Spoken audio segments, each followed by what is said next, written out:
আমরা এই মুহূর্তে রয়েছি কনক মহলে। এই কনক মহল তোমাকে দেখিয়ে দেবো যে বিশাল একটি মন্দির বা রাজপ্রাসাদ যাই বলো, সেইটি হচ্ছে কনক মহল।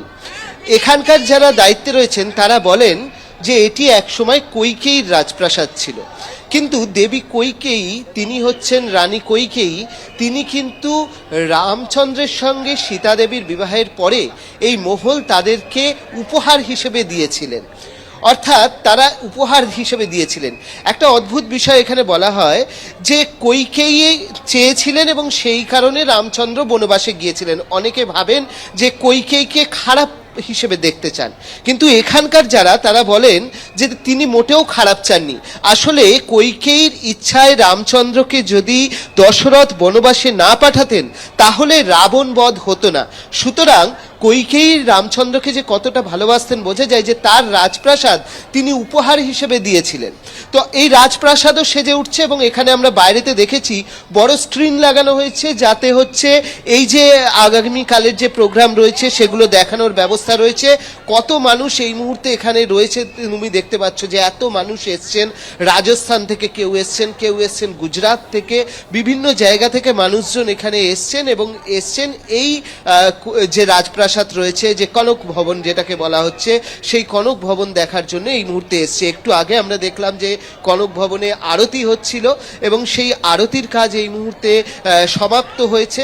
তোমাকে আরেকবার দেখিয়ে দেবো এই কনক মহলটা ঠিক কতটা জায়গা জুড়ে। তুমি দেখো যে অনেকটা জায়গা জুড়ে এই কনক মহল এবং এর পাশে সামনেতে স্ক্রিন লাগানো হয়েছে এবং সেখানেতে সমস্ত ব্যবস্থা করা হয়েছে যে কালকের যে অনুষ্ঠান সেই অনুষ্ঠান যাতে দেখা যায়, নরেন্দ্র মোদীর যে রোড শো রয়েছে সেটা দেখা যায়। এবং শুধু কালকের অনুষ্ঠান বলেই নয়, 22 তারিখ উপলক্ষে কনক মহলেও বিভিন্ন ধরনের অনুষ্ঠান হবে।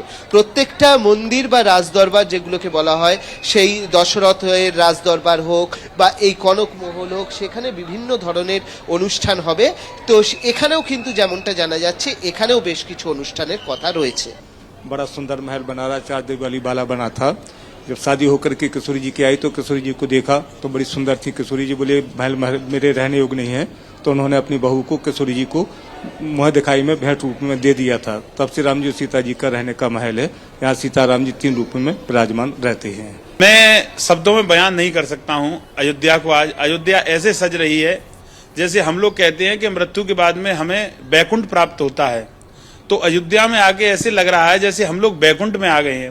हम लोग कहते हैं ना भागवत में कि अच्छे कर्म करने के बाद में व्यक्ति बैकुंठ के लिए जाता है, तो अयोध्या में जो व्यक्ति पहुंच रहे हैं वो अपने मन के अंदर ही धारणा कर लें कि बैकुंठ में ही पहुंच रहे हैं।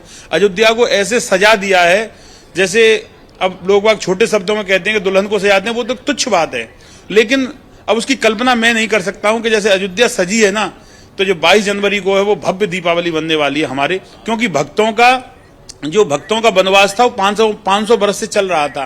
राम का बनवास 14 वर्ष का था, लेकिन भक्त का बनवास 500 वर्ष का था, जो कि अब आकर के वो 2024 में समाप्त हो रहा है।